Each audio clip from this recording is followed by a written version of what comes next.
the 70% of Indians part of US's H-1B visas. That's right, ladies and gentlemen. It made a lot of politics and possibly what many within the US itself are calling its worst in recent times, worst racist politics, as it were. But how much of this is true? And as we start 2025, what does it all mean for Indians? The MAGA dream, the Indians who have been dreaming of the big American dream.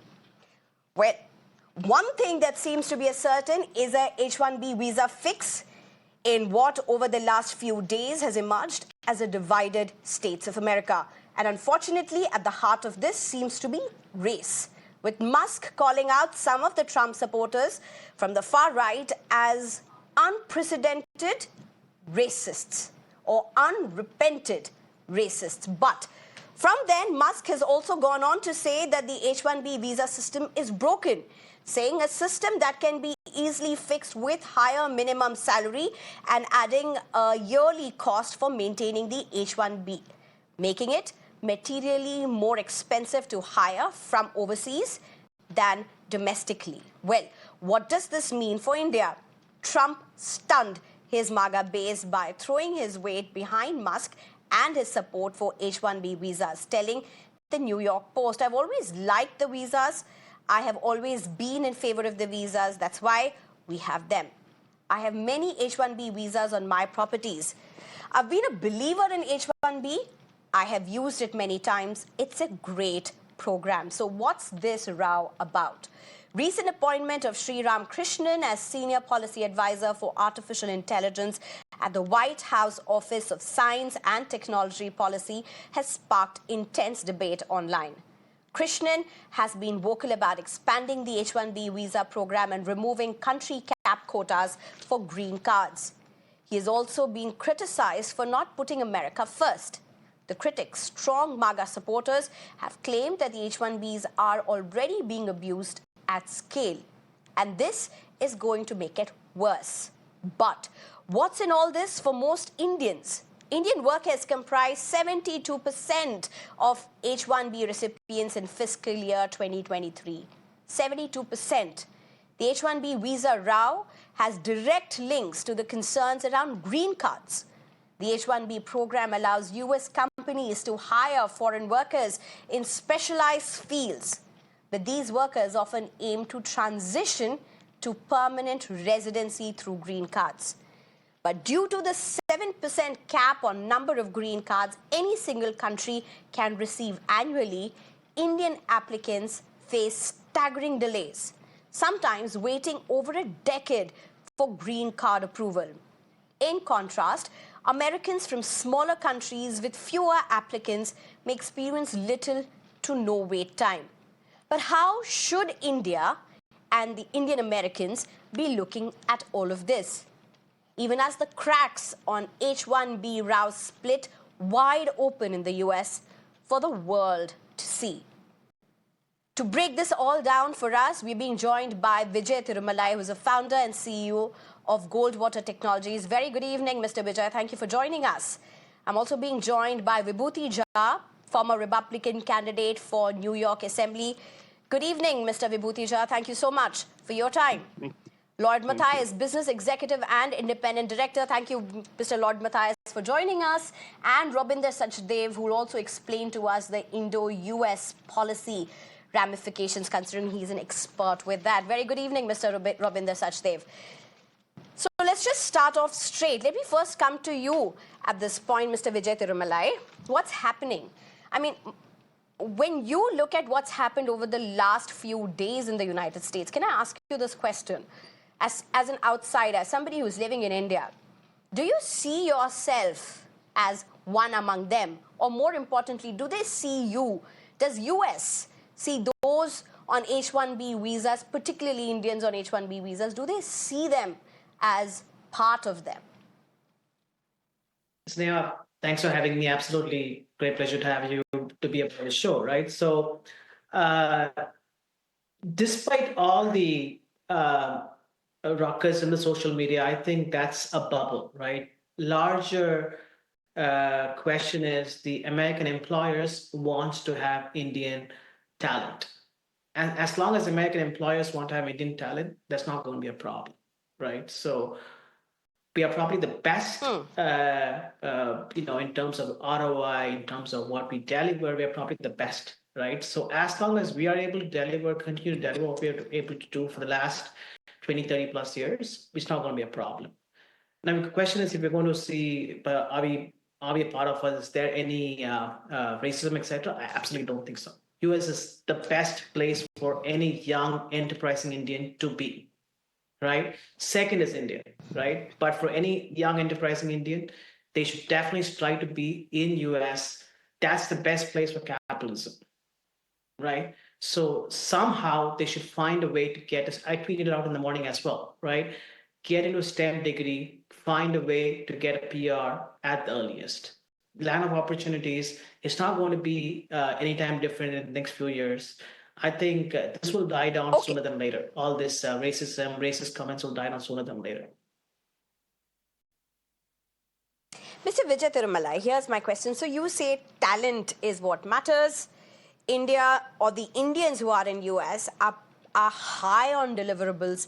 All of that is true. In fact, that's very much true for Sri Ramakrishnan, who's not only been somebody who's surely up there when it comes to talent, but also somebody who has a great track record, a proven track record. But just look at the back and forth, the ugliness. In fact, all of these are very low-key terms, considering it's very much those part of the US system who've called some of the comments extremely racist. So if you're talking about talent being enough, you're an entrepreneur there, you are part of the system there, many that you hire are part of the system there, many with the H-1B visas as well, Vijay Thirumalai. My question is very simple. At the receiving end of all of this, you may say Indians, H-1B visa holders, but at the heart of this, who is it? It was Sri Ramakrishnan. He has a proven track record. Where does this leave this? How do you decode a system such as this, which is baffling, which is racist possibly, and carried on the shoulders of somebody who has a proven track record? So Sriram is someone who I have a great respect for, right? Great story, came to US in L1A, then from India. It's not a typical, 90% of Indian H-1Bs they come on H-1B and then transition to green card. Sriram's a great different, like he came on L1A, which is an intra-company transfer, then transition to green card and finally US citizen. And there's a very interesting podcast how he says, once he got that green card, the first thing he said is, you know what, I can go work in Starbucks, right? That's the kind of, it puts you in so much chain. It puts you in chains because you cannot do anything. You cannot open a company. You cannot even have a secondary source of employment. You cannot do anything. So, and it's funny when you talk about what's the crux of the MAGA comment, right? H&B, oh, you know what, is indentured labor, slave labor, they underpay. So what are Indians saying? You know what? Don't underpay us, give us EAD. EAD gives the ability to work wherever you want, right? And give us the ability to get green cards, and there's an open competition. MAGA is saying, no, you don't want. So you see the dichotomy there, right? It's a circular argument because you're saying because of indentured labor, I'm going to pay you less. Now you tell me, now Indians saying, give me the opportunity to work for anywhere else, and they're saying they cannot, right?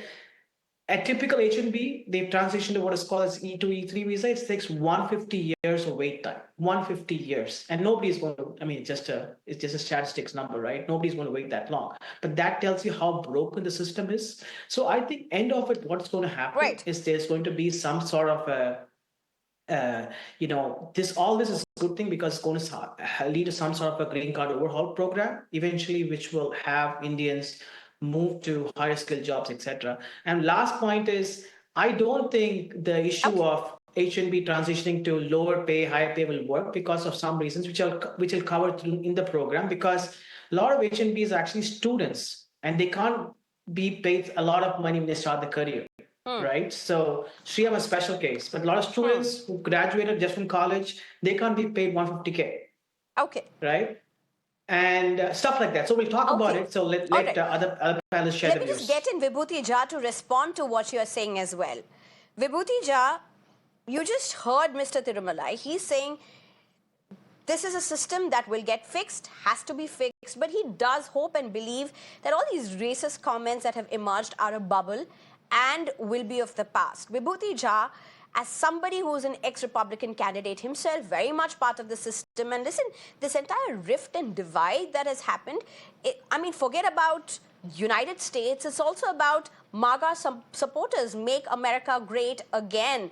The big slogan, the massive slogan, has possibly seen a very divisive, possibly vicious fallout. Vibhuti Jha, does it worry you? Does it upset you, the way this conversation has unfolded before the world? No, not at all. Actually, it angers me. It angers me for the simple reason that we did not grasp the significance of this entire racist move towards against Indians. I have been in this country since 1991, and I was the one who brought India's liberalization story here when I was a banker with American Express. I've seen all these racism play out. I'm also running a television show of my own, which is Jaipur Dialogue USA, and I would urge all of you to look up my show that I did, my 13-minute show on Laura Loomer's, hateful statements about on Indians and Hindus and all that stuff that happened. Point of the matter is very simple. Any system is great so long as it works. The moment people begin to take advantage of that, the system begins to get abused, you need to tweak it, you need to improve it. The US government has not done that. The demand for the overflow of the Indians, which is happening, the 70% of Indians are coming, because they are good, they are qualified. I know that, because they are all receiving not weird credit courses as it happens in America, which is what Vivek was referring to. That in the US right now, the credit system in colleges is you can study weird number of courses, get the credit, graduate, you are unfit for job. But India, we have focused on STEM education.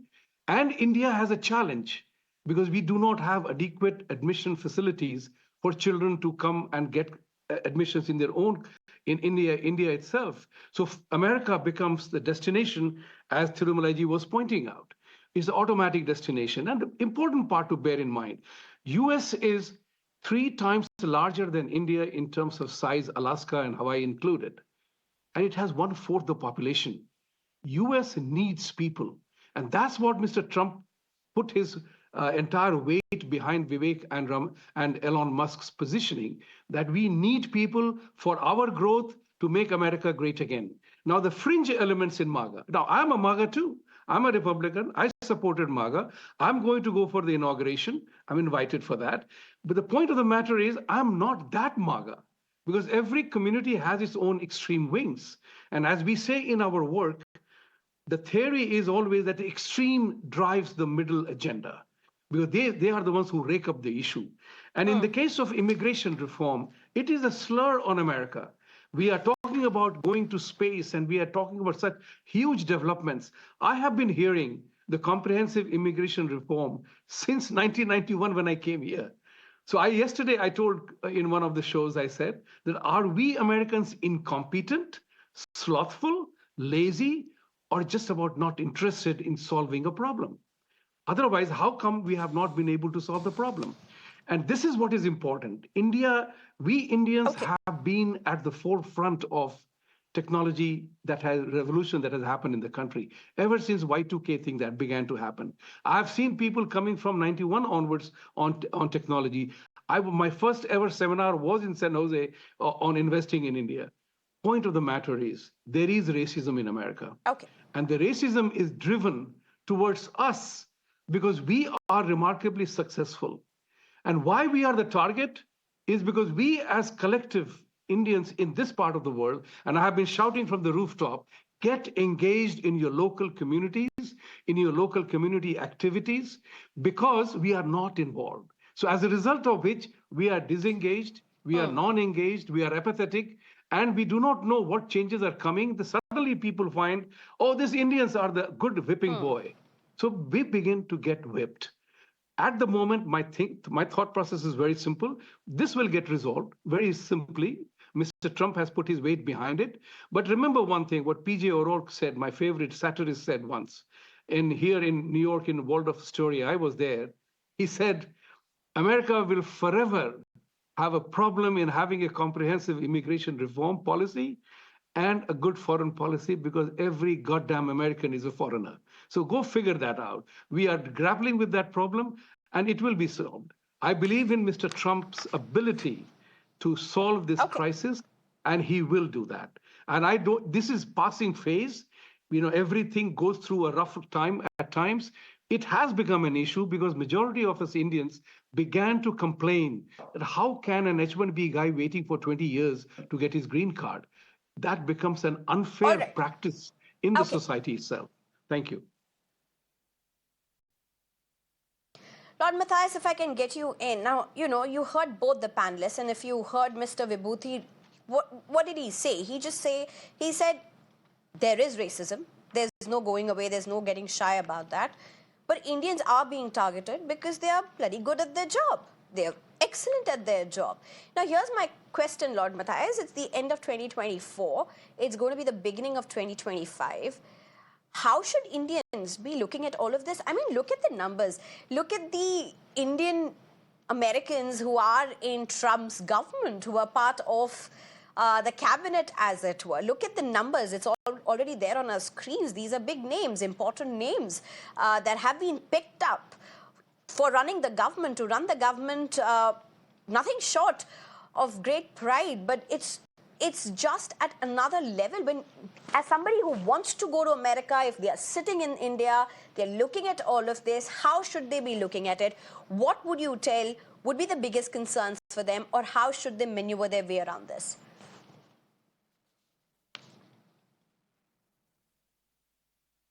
Thanks for having me on your show, Sneha. It's a great debate. Just to set a little context, I think there are two parts to the debate. I think one is in a run-up to the election. Republicans traditionally, and certainly in the case of Mr. Trump, I think there will be a bit of rabble-rousing, right? I think driving a little bit of this fear of the immigrant, the nativist fury, so to speak, the fact that immigrants are here to take your job is bound to happen.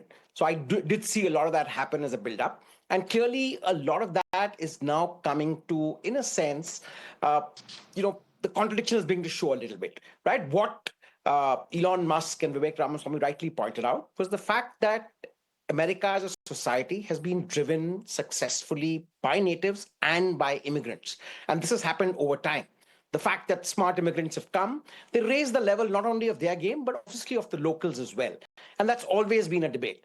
And one reason for the success of American society is this great culture where immigrants come, it's like the melting pot. They kind of get integrated in American society, but together they raise the overall level of the game, which is what makes America so attractive to immigrants around the world.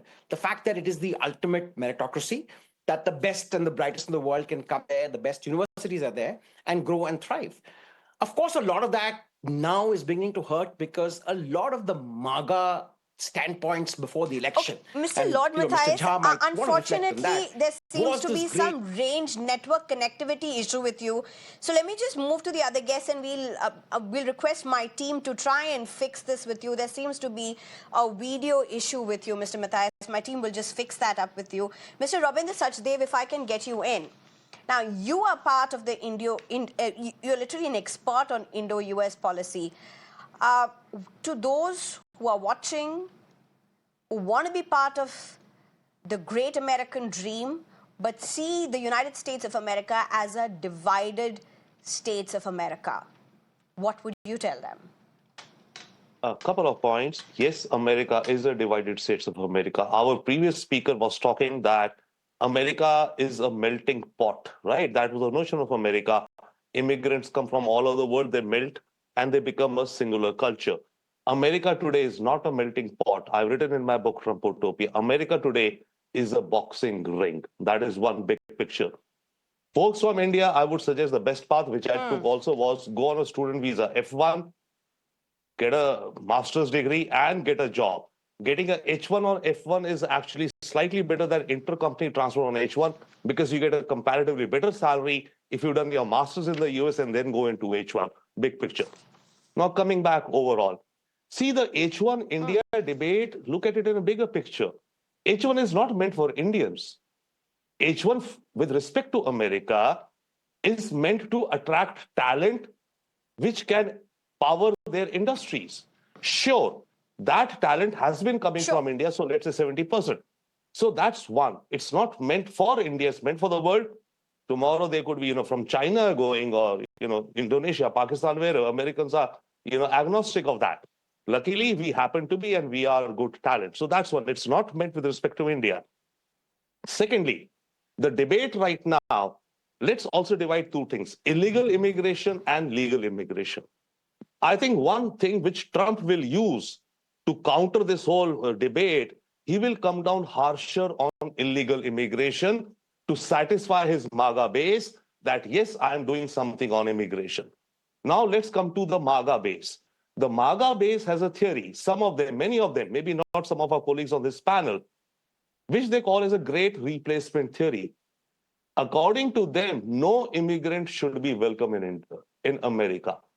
Forget illegal, no legal, because any immigrant coming into America is going to replace us and our Americanness of a white America, a predominantly Christian America.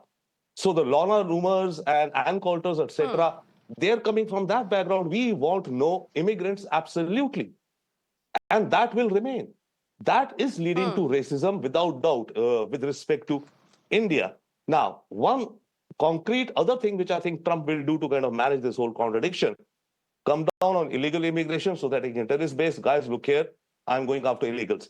He will come down also on family visas. With respect to Indians, we should, if we want to think.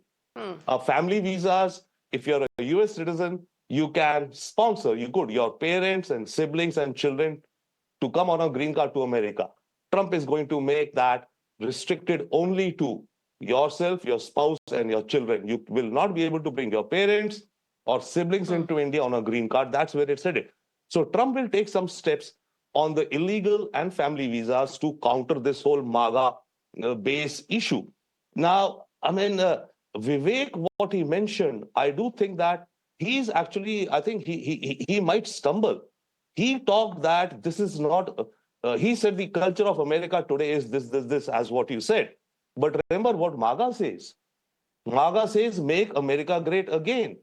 They look back to a notional and that period to the MAGA base. From what I've researched and I've written in the book, is the America of 1950s, economic boom, technology boom, single family homes, car, etc. No non-white Americans in the country, right? And Christianity, people going to the church every Sunday kind of thing. That's what their ideal America is. What is MAGA? Let us also look at that. So this segment of MAGA Lord will Matthias, do create you problems, agree but with Trump what will Ravinder manage. Sachdev is saying? Is America going backwards? Even, I mean, we are talking about H-1B visas, and I'll get Dr. Vibhuti, Mr. Vibhuti Jha to also speak about it. But Lord Matthias? I think that's a slightly acute view. I do believe that, in every political dispensation, there will be the far rights, those who believe in a sense, white supremacy and the rest of it. I don't think that the actual agenda of Trump and of American society is going to be that, because that will be detrimental. I think they clearly want quality talent from the rest of the world. Yes, there is a concern that America has of illegal migrants. And a lot of the illegal migrants obviously don't come into that high-tech bucket. So that is a concern. I think what will pan out, and I think that's to the credit of the society, is this debate will spark off a far more serious rethink on the entire issue to ensure that over time, what we are getting at is America will still be the talent magnet of the world when it comes to high technology, when it comes to quality talent. Obviously, there'll be a restriction in terms of a lot of the mass movements, which is illegal migration, and people possibly lower down the quality yardstick. Now, this will be dependent, right? There might be nursing talent required, there might be high technology talent required, but the country will possibly be slightly more picky and choosing about what to get in, as opposed to a far more liberalized open door system that existed in the past. And I think that is the culture of a society that debates things and moves through. And I think we're in the process of one such debate where there will be various views. One, as the previous panelist said, is the extreme far right, which is we want to go back to the America of yore. And one which would be slightly more centrist, the kind that both Vivek Ramaswamy and Musk, themselves immigrants, are pushing forward, which I think will be the eventual agenda of the Trump administration. What we're seeing right now, obviously, is Trump doing a little bit of back and forth because a lot of his rhetoric in the Okay, Mr. pre-build Lord up in his entire run-up I the think there's a election massive was to video the extreme glitch. far right. We'll not be able to continue with you, I think, because there's a huge video glitch. Unfortunate, we would have loved to hear what you are saying. Makes a lot of sense. Mr. Vibhuti Jha, if I can get you in, many would say US has got this wrong this time. They've confused. They've confused between illegal immigrants. They've confused between the rightful people who go on to become Americans and contribute, propel America as a nation. Mr. Vibhuti Jha, there's little debate when it comes to the fact that this entire H-1B system, the green card system, as Musk himself, to quote him on it, is broken. Is there a way to fix this? Because as it seems already, what should have been a national issue has got a very ugly, racist turn to it. But is there a way to fix this? How should Indians be looking at it? Is America likely to be able to clean its own act up? Thank you. America will have to clean its act up, no doubt about that. Let me also be very clear. MAGA is actually Ronald Reagan's quote. He framed that concept. Make America Great Again is Reagan's campaign rhetoric, campaign statement when he was campaigning. So Trump has adopted that. So if Reagan was talking about make America great again, and Trump has borrowed that idea, you can see there is a significant dissonance in America with reference to its own objectives and dreams, which are not being met. Reagan 1984, Trump 2016 onwards.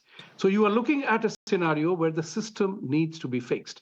I'm a personal believer in this item that, yeah, this program by itself was good enough because you needed certain specific categories of people to perform jobs which the country did not have available at its hands. We are all part of the same immigration process because my company, American Express, had to certify that what job Mr. Jha is going to do in America, there is no American who can do that. So as a result of which, we become special when we come here. The question is how it got abused, because people began to come in various other categories, which had nothing to do with talent or skills.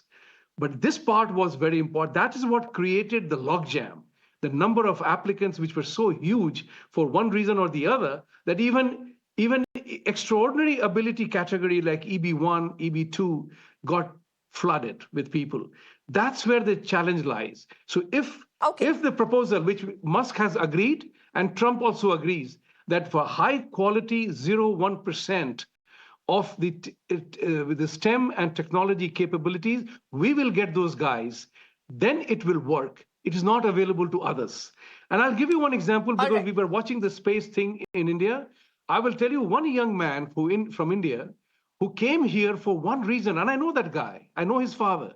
He came here despite having 88% in India. He did not get admission in space technology in Indian universities. That place went to somebody who got 40%. He came to the US. He was here in Rochester, did his space degree, and he was not getting even a Starbucks job because he was not qualified for that. He has gone back. This is India's gain. Let's kind of prepare for that on a realistic basis. I'm a believer. I'm a problem solver. Every problem has a solution. This has a solution, which is I'm just easy. left with barely 2 minutes. Very quickly for the last comments, let me get in Vijay Thirumalai. Vijay Thirumalai, what's the kind of conversations that Indians in America are having right now? What are you having with your colleagues, those who have come from India, are working in the United States, or have got the green cards? What's the kind of conversations that US peers are having there at this point? As entrepreneurs who are part of the tech brothers, as it were, many of them are widely addressed to as. What's the conversations right now you all are having? So people who got the green card and the citizenship, they are in a decent place. There's no issues with them. The ones who are actually in a very, very tricky situation, and one of the H-1B and what is called the H-4, where the spouses, the kids, etc. Right? What happens to the kids who are not the U.S. citizens yet? What happens to their status, etc. Right? So, just to give a sense of numbers, right? So, about 1.5 million, 1.2 million Indians are waiting in the line for green card, right? And every year, US issues about, like Mr. Dobinder said, 1 million green cards every year, but 70% of that goes to families, right? So what's going to happen the most, I expect the next 1 year, what's going to happen is birthright citizenship is going to be taken away, right? Anybody who has a kid who is not a green card or a citizen, their sons and daughters will not be automatically be citizens, like Singapore. So they are very concerned that they should have kids early on, right, before this comes in. Birth is going to be a big effect. And people who are there, That's a lot of who pressure. rightfully earning, rightfully earning, they're trying to see what's the quickest way to get green card. And what Mr. Vibhuti just said, the exceptional E to EB to NIW, waiting time is 25 years for Indians. Whereas Romania, you get like 2 years, Wow. right? The exceptional rocket scientist type. So the only way to get a quick green card is spend money, unfortunately. $1 million, you can get a green card in about 4 or 5 years. Okay. That's the only way. Okay, we're totally out of time. I think one thing all of us who have been part of this discussion would agree, excellence comes at a cost. America would have to decide on what's the cost that they want excellence as. Is it excellence should breed excellence, or is it at the cost of racist and extremely pitiable politics?